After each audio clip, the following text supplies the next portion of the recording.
नमस्कार सभी को, एक और इन्फॉर्मेटिव वीडियो में आप सभी का पुनः स्वागत है। आज का टॉपिक ज्यादा फोकस करेगा कि मणिपुर में जो भी दंगे, आगजनी, हथियारों का स्मगलिंग, इलीगल वेपन्स जिसे कहते हैं, और ड्रग्स, ये जितनी भी गतिविधियां हैं उसमें मणिपुर के बॉर्डर्स का म्यांमार के बॉर्डर के साथ क्या रिश्ता है। तो शुरू करने से पहले सबसे पहला आज का सवाल, इनमें से कौन से शख्स जो है, इंडिविजुअल जो है, पर्सनैलिटी जो है, वो फादर ऑफ इंडियन केमिस्ट्री कहलाते हैं? उत्तर जो है वो वीडियो के अंत में परंपरागत अनुसार मिल जाएगा। तो हिस्ट्री जानने से पहले और मुद्दे पे डायरेक्ट आने से पहले हम ये चीज जान लेते हैं कि FMR क्या है IMB को लेकर। FMR जो है फ्री मूवमेंट रेजिम, IMB जो है वो है इंडिया म्यांमार बॉर्डर। तो ये सबसे पहले देखते हैं कि क्या है। भारत और म्यांमार 1643 किलोमीटर का बॉर्डर शेयर करते हैं 1643, और 4 स्टेट की बाउंड्री रखती है। Number 1 Mizoram, Manipur, Nagaland and Arunachal Pradesh. ये एक तरीके का म्यूचुअल एग्रीमेंट है दो देशों के बीच का, जैसे होता है म्यांमार और इंडिया को लेकर है कि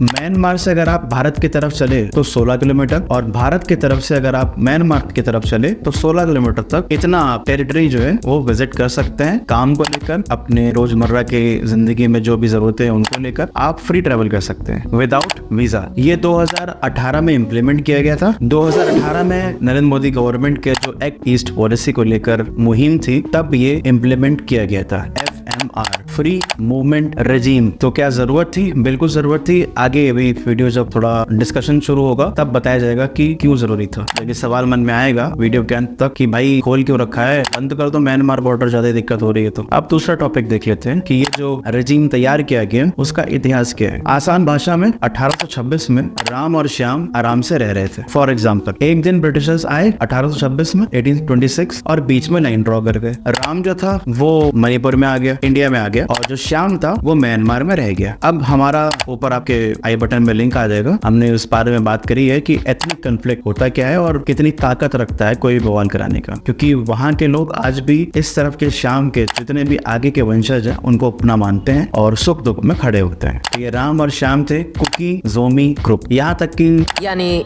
इस ड्योरी के उस तरफ वो वहाँ जहाँ रूबीना रानी लाडली खड़ी है वो हिंदुस्तान, और इस तरफ जहाँ अम्बा मैना अम्मा खड़ी है वो पाकिस्तान। तो जैसा कि ये सीन प्ले हुआ था उसी तरीके से सीन वहाँ पे भी देखने को मिलता है कि एक घर है, एक वहाँ के लोंगवा विलेज के चीफ हैं, जिनके घर के 2 हिस्से हैं। मतलब एक हिस्सा म्यांमार में आता है और दूसरा हिस्सा मणिपुर में आता है। बट क्योंकि पुअर पीपल हैं, क्योंकि हमें अपना नेबर स्ट्रॉन्ग रखना है, तो ये FMR की सुविधाएं देनी शुरू हुई ताकि लोग, जैसे कि म्यांमार का एजुकेशन सिस्टम अगर ठीक नहीं है तो वो मणिपुर के स्कूल में आके पढ़ सके, और अगर मणिपुर में कोई चीज प्रोवाइड नहीं कराई जा पा रही है तो वो म्यांमार जाके ले आए, but with in 16 kilometre without visa. इससे ट्रेड बढ़ेगा, health care system, education, local level पे लोकल पीपल्स के लिए ये सुविधाएं करनी शुरू हुई थी। तीसरा, ये मुद्दा अभी डिस्कस क्यों हो रहा है या फिर अभी FMR को लेकर क्रिटिसिज्म क्यों फेस कर रही है गवर्नमेंट, वो उसकी शुरुआत करने से पहले हम ये जान लेते हैं कि बेसिक सी बात है कि जिस घर को बर्बाद करना है उसके बच्चों को टारगेट करो, जिस देश को बर्बाद करना है उसके लोगों को टारगेट करो, स्पेशली जो यंगस्टर्स है। इस वजह से यहाँ पे इलीगल आर्म्स, ड्रग्स और इलीगल इमिग्रेशन शुरू होता है। बाकी मामलों का तो नहीं पता पाकिस्तान का हाथ है कि नहीं है, बट इस मामले में चाइना का जरूर हाथ था और शायद आज भी है। अब ऐसा हो क्यों रहा है कि मणिपुर से लोग इधर आ रहे हैं? तो वहाँ के गवर्नमेंट द्वारा फरवरी 1, 2021 से एक मुहिम स्टार्ट हुई है कि जो भी लोग गवर्नमेंट के अगेंस्ट जा रहे हैं, जो भी लोग आर्म्स ले रखे हैं, स्पेशली कुकी चीन पीपल जो है, उनको वो भगा रहे हैं। यही सिचुएशन म्यांमार में भी है। म्यांमार से आदमी जब भगाया जा रहा है तो वो इमीडिएट बॉर्डर की तरफ भागेगा और वो इंडिया है। और हमने बताया भी कि मिजोरम, नागालैंड, मणिपुर और अरुणाचल प्रदेश जो है बॉर्डर शेयर करते हैं म्यांमार के साथ। और मिजोरम की तो भाई साहब बहुत ज्यादा मोहब्बत है, 4000 लोगों को इन्होंने रेफ्यूजी बना रखा है होम मिनिस्ट्री के मना करने के बावजूद भी। क्यों? क्योंकि वही बात, एथनिक कल्चर शेयर हो रहा है। बाकी लास्ट वीक देखा जाता है 718 जो लोग हैं वो यहाँ पे आते हैं, 300 वुमेन्स,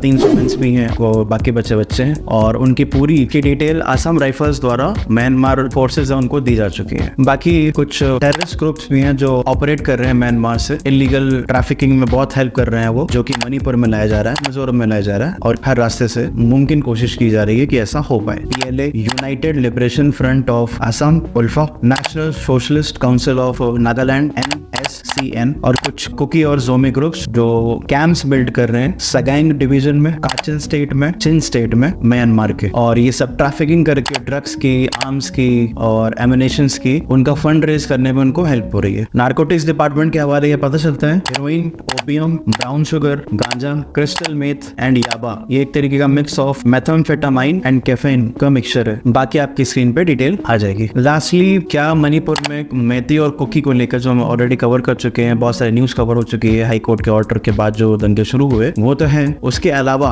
म्यांमार इंपॉर्टेंट क्यों है? म्यांमार को अगर हम लोकेशन वाइज देखें तो उसके पहले हमें समझना होगा कि अगर चाइना एंटर करता है सिलीगुड़ी कॉरिडोर से, जिसको चिकन नेक ऑफ इंडिया भी कहते हैं, आपकी स्क्रीन पे आ जाएगा, तो हमारे पास नॉर्थ ईस्ट का एक्सेस नहीं रहेगा। तो इस वजह से हमने पहले बांग्लादेश से बात करी, उनकी तरफ से मना हुआ। तो अब हम इस प्रोजेक्ट को लेकर काम कर रहे हैं, ऑलमोस्ट डन है। 2010 में शुरू हुआ था, बट एक गवर्नमेंट के आने के बाद और रैपिड तरीके से फुलफिल किया गया काम। 3200 करोड़ रुपीस का प्रोजेक्ट था, ऑलमोस्ट डन है, जिससे हमें नॉर्थ ईस्ट का एक्सेस मिलेगा और हम साउथ ईस्ट की तरफ भी मूव कर सकते हैं। तो इसलिए भी म्यांमार हमारे लिए बहुत इंपॉर्टेंट है। और वैसे भी म्यांमार चाइना का जो ऑप्शन है जो उसने दिया था, चाइना म्यांमार इकोनॉमिक पॉलिसी या फिर डोर, उसको मना कर चुका है। तो म्यांमार इस वजह से भी हमारे लिए बहुत इंपॉर्टेंट है। बट वही बात है कि चाहे घर के कलेश हो, आसपास पड़ोसी कुछ ना कुछ करके तो अपना जो आपको टेंशन है वो दे ही देते हैं। सेम चीज वर्ल्ड पॉलिटिक्स में भी होती है। सुकून से अगर आप काम करना चाहो तो नहीं होने दिया जाएगा। तो शायद ये जो मणिपुर में स्ट्रगल हो रहा है पुलिस के बीच में, आर्मी के बीच में, असम राइफल्स को लेकर, गवर्नमेंट को लेकर, स्टेट गवर्नमेंट, यूनियन गवर्नमेंट, इसमें कहीं ना कहीं से बाहर लोगों का हाथ है। जैसे कि ब्रिटिशर्स ने चाहा था कि वो चाइना को पेनिट्रेट करे, बट चाइना समझ गया था और उन्होंने स्टॉप किया उसको। बट ब्रिटिशर्स तो ब्रिटिशर्स थे, ओपियम ले जाते थे और धीरे धीरे नशे में चाइना को पेनिट्रेट कर दिया और कॉलोनी बना ली, जिसको ओपियम ट्रेड या फिर ओपियम वॉर कहा जाता है हिस्ट्री की भाषा में। तो शायद ऐसी कोशिशें लगी रहती हैं। वैसे तो